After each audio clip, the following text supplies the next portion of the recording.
माननीय अध्यक्ष जी, आपके माध्यम से कुछ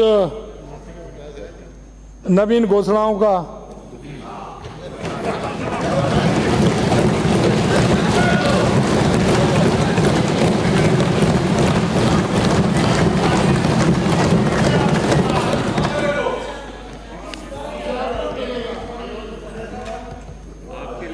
आधारभूत संरचना, सड़क एवं परिवहन। माननीय सदस्यों ने 23 जुलाई 2024 को केंद्र सरकार के बजट में ग्रामीण सड़कों से संबंधित पीएमजीएसवाई प्रधानमंत्री ग्रामीण सड़क योजना संबंधी घोषणाओं को सुना होगा। मैं माननीय सदन के माध्यम से पीएमजीएसवाई 40 के अंतर्गत प्रदेश के 2500 से अधिक ग्रामीण बसावटों को सड़क से जोड़ने का प्रावधान करने के लिए माननीय प्रधानमंत्री जी का और माननीय वित्त मंत्री जी का बहुत बहुत धन्यवाद देते हैं। प्रदेश में सड़कों का नेटवर्क अधिक सुदृढ़ करने के प्रस्ताव विभिन्न क्षेत्रों की जनता से, माननीय विधायकगणों से एवं अन्य जनप्रतिनिधियों के माध्यम से प्राप्त हुए। इन सभी पर विस्तृत तकनीकी बनाए जाने का कार्य प्रारंभ कर दिया गया है। इसी क्रम में मैं 1000 करोड़ रुपए से अधिक की राशि से विभिन्न सड़कों के निर्माण एवं उन्नयन संबंधी कार्य करवाए जाने की घोषणा करता हूं। इन सड़कों की सूची सदन के पटल पर प्रस्तुत कर रहा हूं।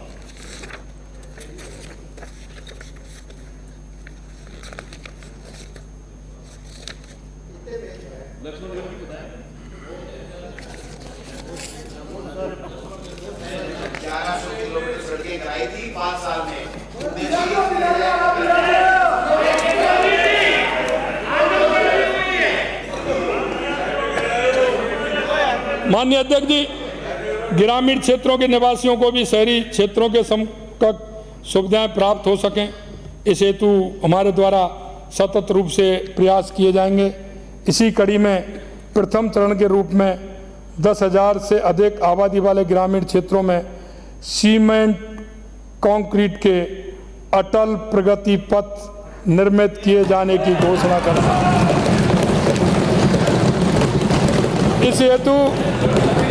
इस हेतु 2 वर्षों में 1000 करोड़ रुपए का व्यय प्रस्तावित है। बड़े शहरों में पब्लिक ट्रांसपोर्ट की सुविधा के उन्नयन के लिए 500 ई बस लिए जाने की घोषणा की गई थी। अब मैं इस संख्या को बढ़ाकर प्रदेश एवं शहरी क्षेत्रों के लिए 1000 ई बस उपलब्ध कराए जाने की घोषणा। साथ ही प्रदेश में सड़क सुरक्षा को दृष्टि सुदृढ़ किए जाने तथा यातायात को सुगम बनाए जाने की दृष्टि से विभिन्न कार्य करवाए जाएंगे। इन कार्यों का विवरण मैं सदन के पटल पर प्रस्तुत कर रहा हूं। नगरीय विकास।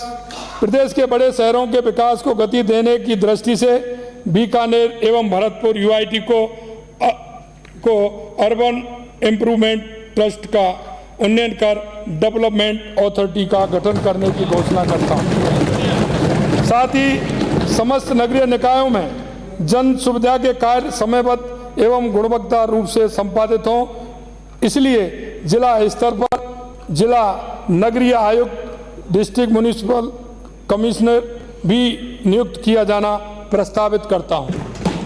जयपुर के सौंदर्यीकरण के साथ ही वाटर कंजर्वेशन को बढ़ाने की दृष्टि से द्रव्यवती का विकास किए जाने के लिए नवीन योजना बनाकर कार्रवाई की जाना प्रस्तावित है।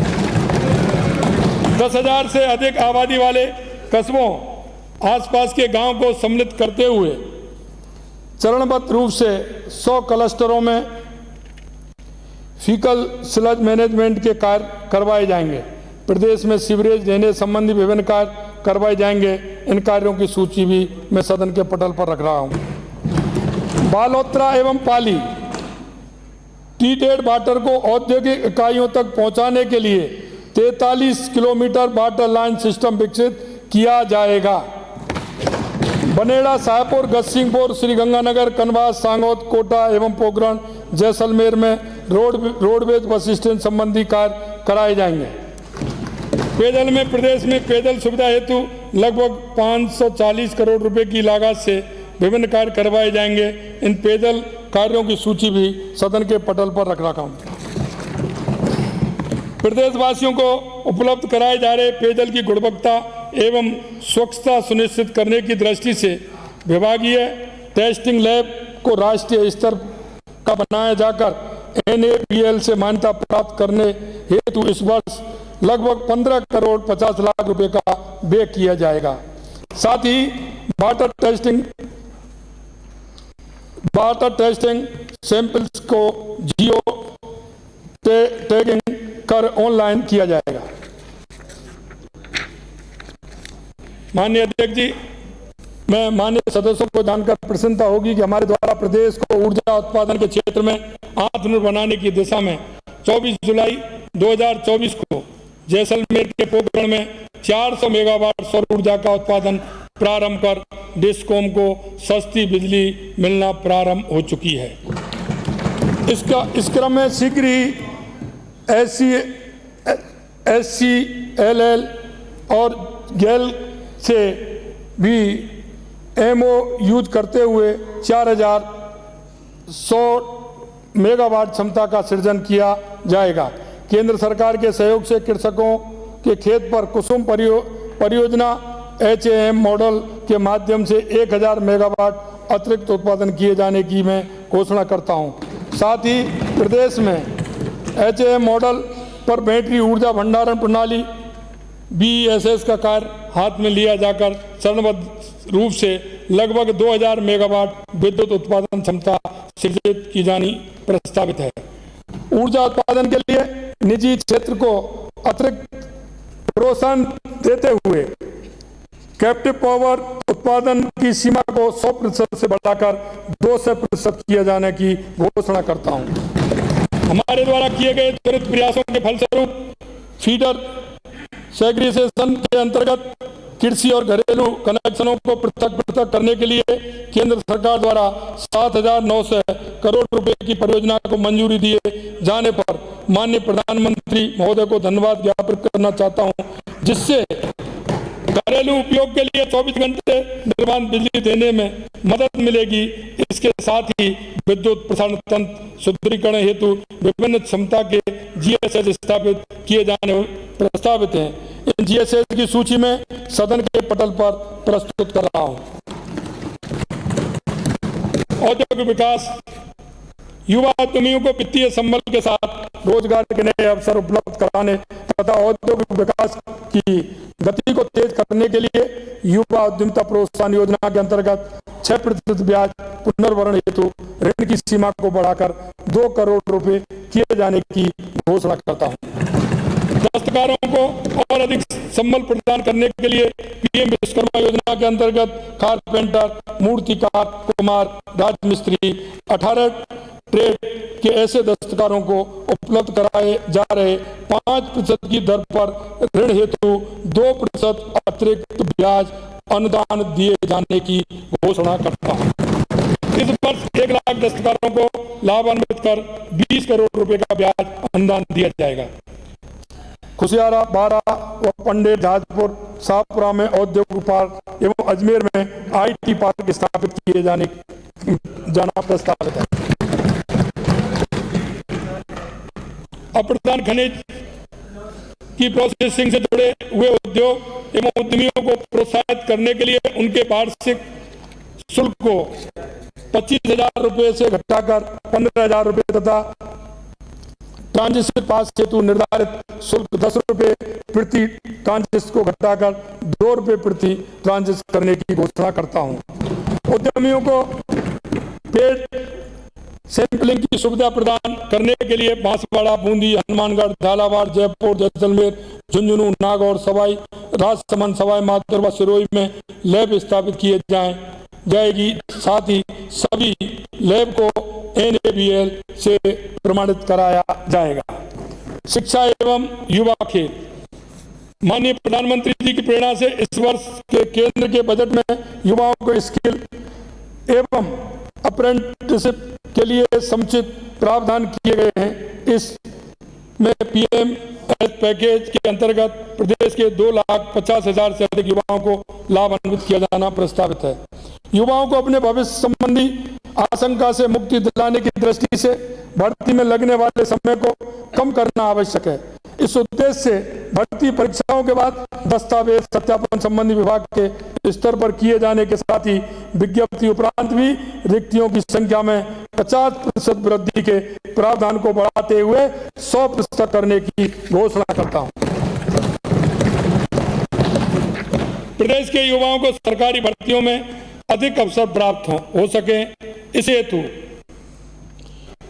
CAT common eligibility test CAT के प्रावधान बदलते हुए क्वालिफिकेशन हेतु समस्त श्रेणियों के लिए न्यूनतम 40% अंक तथा अनुसूचित जाति व अनुसूचित जनजाति के लिए 35% अंक किए जाने की घोषणा करता हूं। साथ ही सरकारी कार्यालयों में एफिशिएंसी में सुधार के साथ ही ऐसे युवाओं जिनको शिक्षा के समुचित अवसर प्राप्त नहीं हुए उन्हें भी सरकारी नौकरी का अवसर देने की दृष्टि से वर्षों से अटकी हुई चतुर्थ श्रेणी की भर्ती नियमों का परिवर्तन किया जाकर भर्ती की जाएगी।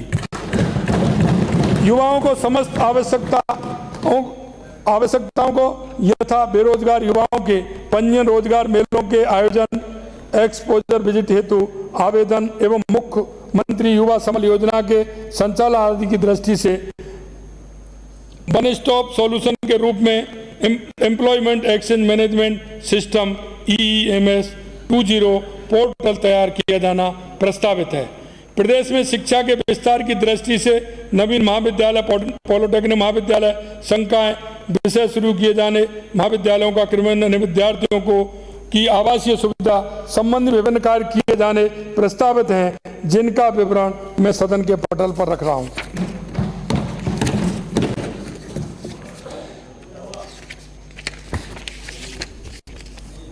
माननीय अध्यक्ष जी, एनसीसी कैडेट्स को विभिन्न प्रकार के कैंप्स के दौरान मैसिंग भत्ता 150 रुपये से बढ़ाकर 220 रुपये प्रति व्यक्ति प्रतिदिन किया जाना प्रस्तावित है।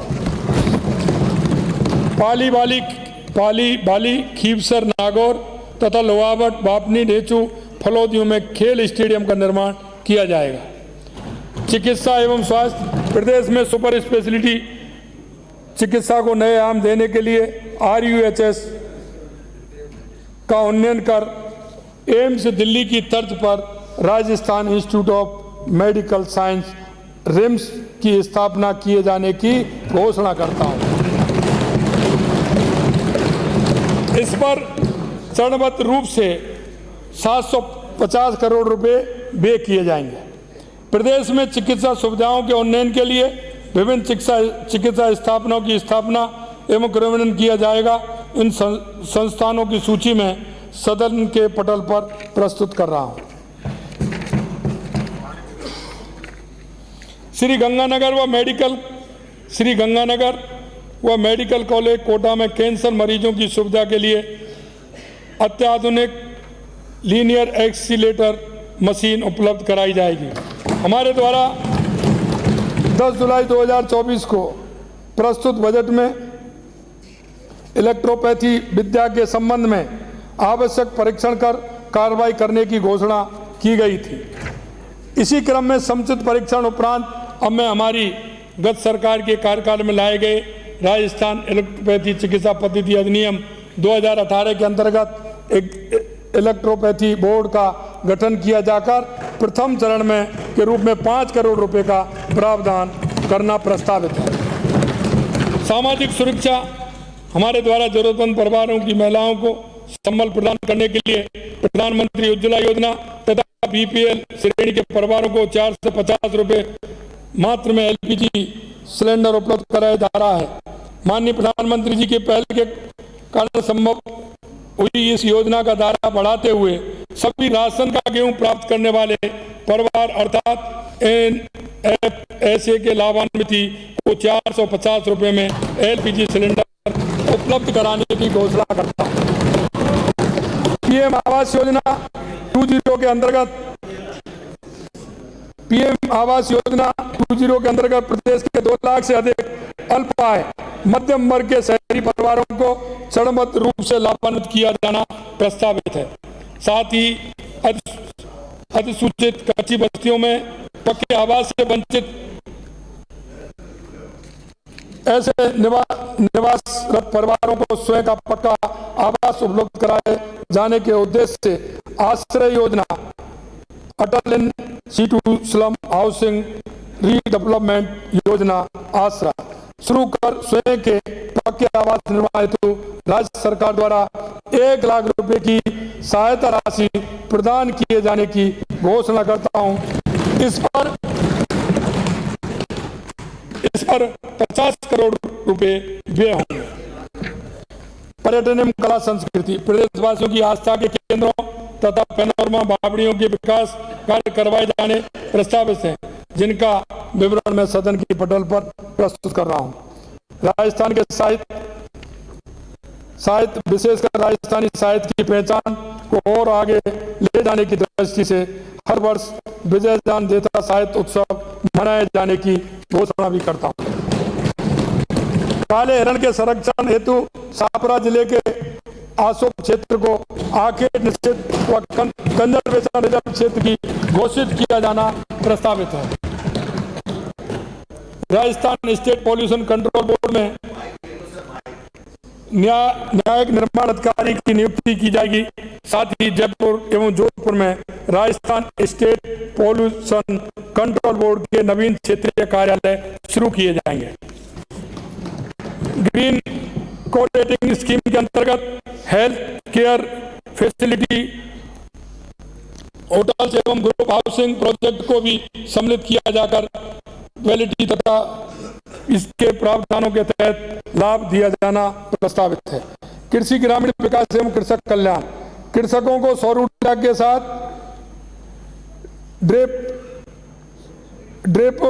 स्प्रिंकलर इरिगेशन की सुविधा उपलब्ध करवाने की दृष्टि से इस वर्ष 1 लाख अतिरिक्त किसानों को लाभान्वित करते हुए 1000 करोड़ रुपए से अधिक का व्यय कर 2,50,000 हेक्टेयर क्षेत्रफल को सिंचित किए जाने की घोषणा करता हूं। प्रदेश में किसान के लिए सिंचाई सुविधा की दृष्टि से विभिन्न कार्य करवाए जाने प्रस्तावित हैं। इन कार्यों का विवरण मैं सदन की पटल पर प्रस्तुत कर रहा हूं। माननीय अध्यक्ष जी, नदियों के किनारे भूमि कटाव को रोकने हेतु अटरूवाड़ा सहित 5 स्थानों पर जल ग्रहण विकास एवं भू संरक्षण के माध्यम से कार्य करवाए जाने प्रस्तावित हैं। राज्य में अक्षय ऊर्जा के प्रोत्साहन तथा अनुसूचित जाति एवं अनुसूचित जनजाति के किसानों को सुविधा देने की दृष्टि से अनुसूचित जाति एवं अनुसूचित जनजाति के काश्तकारों द्वारा अक्षय ऊर्जा परियोजनाओं में भूमि के उपयोग हेतु भूमि रूपांतरण संबंधी प्रावधान किया जाना प्रस्तावित है। कृषि कनेक्शन के ऐसे आवेदक जिन्होंने सामान्य योजना के अंतर्गत कृषि विद्युत कनेक्शन हेतु आवेदन किया है तथा आवेदन के उपरांत उस क्षेत्र को नगर पालिका घोषित कर दिया है, तो ऐसे आवेदकों में जिनके कनेक्शन ब्लॉक सप्लाई फीडर से जारी किए जाएंगे को पूर्व की भांति सामान्य योजना की दरों पर ही कनेक्शन जारी किया जाएगा। किसान भाइयों की सुविधा के लिए फसल संबंधी, रोगों संबंधी तथा विपणन संबंधी जानकारी उपलब्ध कराने के लिए ऑनलाइन राज किसान साथी प्लेटफॉर्म विकसित करने के लिए 40 करोड़ रुपए का प्रावधान प्रस्तावित है।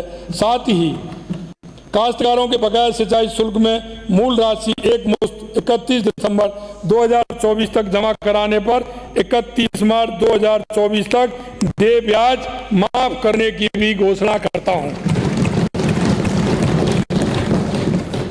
पर्वत से डीडवाना, कुचामन, सेडवा, चौटन, बाड़मेर व भाणोती सवाई माधोपुर में कृषि मंडी खोली जानी प्रस्तावित है। साथ ही प्रदेश में वनस्पतियों की बेहतर प्रजातियों के विकास हेतु 150 बीज बैंकों की स्थापना प्रस्तावित है।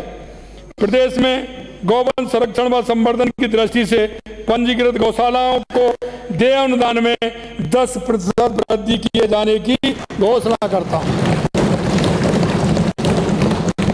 किसानों को दूध का उचित मूल्य दिलवाने तथा उन्हें संगठित सहकारी डेयरी से जोड़ने हेतु 2000 दुग्ध संकलन केंद्र खोले जाएंगे।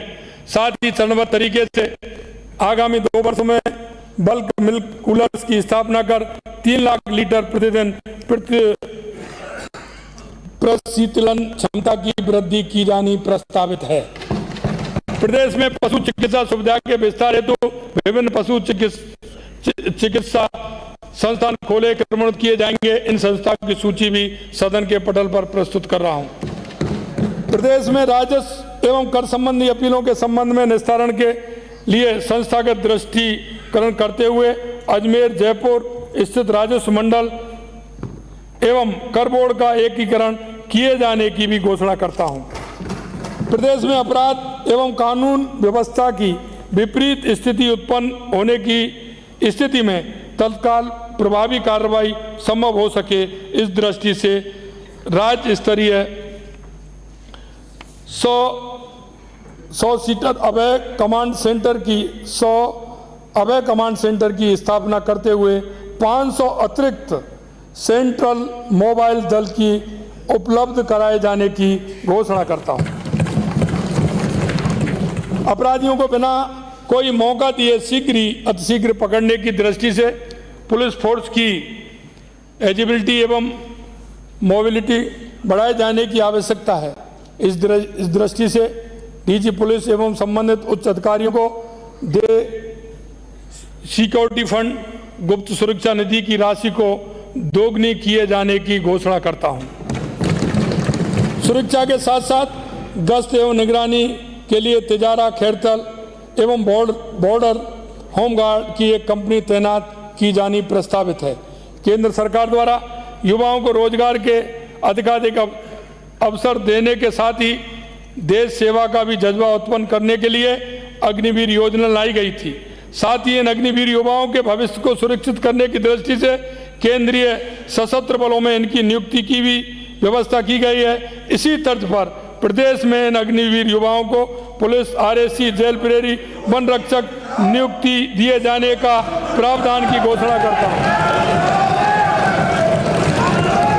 वर्ष 2024 हेतु केंद्र सरकार के बजट में भूमि सुधारों को और आगे ले जाते हुए शहरी एवं ग्रामीण में लैंड रिकॉर्ड डिजिटलाइजेशन हेतु घोषणा की गई है। इसी क्रम में हमारे द्वारा जमाबंदी भूमि धारक का आधार एवं खसरों हेतु भू आधार का अंकन किया जाना तथा ग्रामीण शहरी क्षेत्रों में नक्शों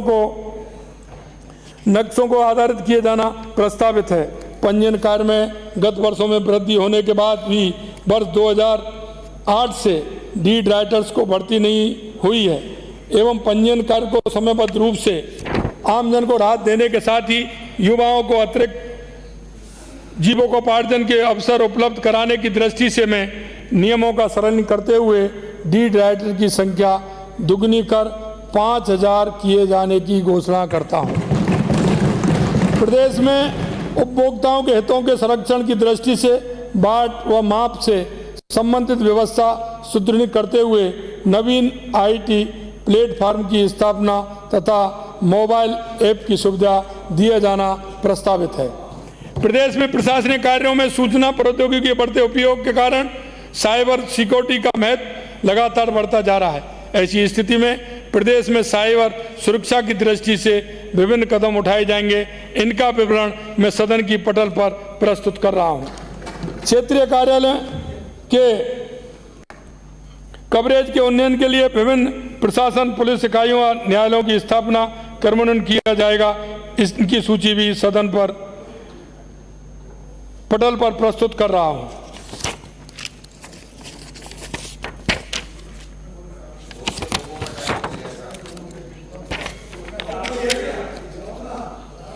प्रदेश के विभिन्न विभागों के कार्यालयों, इकाइयों के भवन निर्माण, मरम्मत तथा अन्य सुविधा संबंधी कार्य करवाए जाएंगे, जिनका विवरण भी सदन की पटल पर मैं रखता हूं।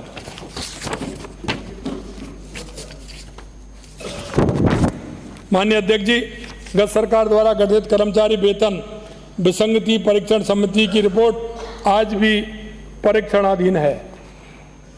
अब मैं इस समिति की वेतन विसंगति संबंधी से सभी सिफारिशों को 1 सितंबर 2024 से लागू करने की घोषणा करता हूं। Rajasthan contractual hiring to civil post rules 2022 के अंतर्गत सृजित पदों के नियमित पदों में परिवर्तित किए जाने पर उन पदों पर नियुक्ति हेतु 5 वर्ष के अनुभव की निर्धारित पात्रता अवधि में वर्ष 2024 में 2 वर्ष की छूट प्रदान की जानी प्रस्तावित है। प्रदेश में अधिक आयु वाले पेंशनर्स को संबल देने की दृष्टि से 75 वर्ष से अधिक आयु पर अधिक दर से पेंशन की सुविधा प्राप्त है।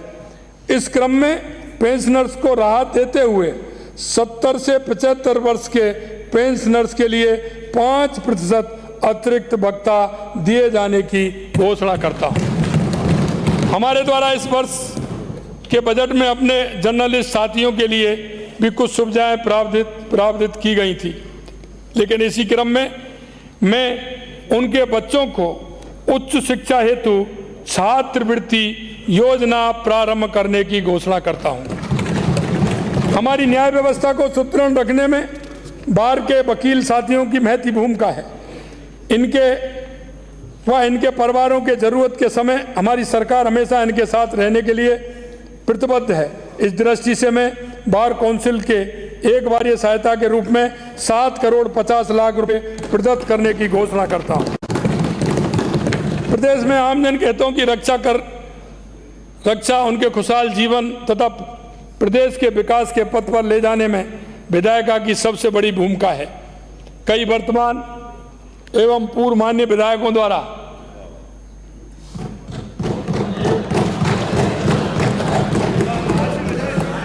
अब चेहरे पे रौनक आई है।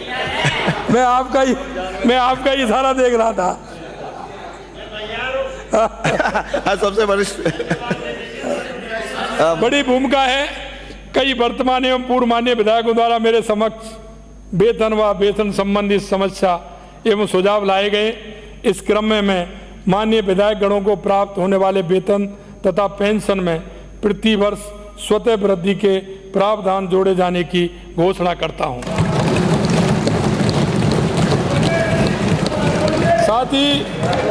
साथ ही जयपुर स्थित अरे सुनिए अभी और भी मान्य और भी कुछ घोषणाएं हो रही हैं।